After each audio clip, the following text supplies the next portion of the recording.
Sa iba pang detalye ng balita, Governor Buboy Amor, sinorpresa ang mga pasyente ng pampublikong ospital sa kanyang kaarawan. Para sa detalye ng balita, nasa linya, Mega Patrol number 24, Alvin Luzano.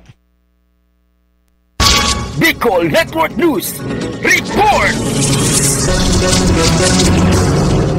Ngayong kaarawan ni Gobernador Buboy Amor, isang espesyal na regalo ang hatid niya para sa mga Sorsoganon. Madaling araw pa lamang kasama ang kanyang mga frontliners, naglibot si Gobernador Amor sa mga pampublikong ospital sa buong lalawigan ng Sorsogon. Samantala, hindi lamang ngiti at pagbati ang dala nila, kundi nagbigay din sila ng pinansyal na tulong sa mga pasyente bilang bahagi ng kanyang personal na pagdiriwang. Sa kabila ng kanyang abalang schedule, patuloy na pinapakita ni Gobernador Amor ang kanyang malasakit sa mga kababayan, lalo na sa mga nangangailangan. Ito ay isa na namang patunay na inuuna niya ang kapakanan ng mga Sorsoganon. Kasama mo sa pagbabalita para sa Bicol Network News, Mega Patrol numero 24, Alvin Luzano, tatak tunay na serbisyo.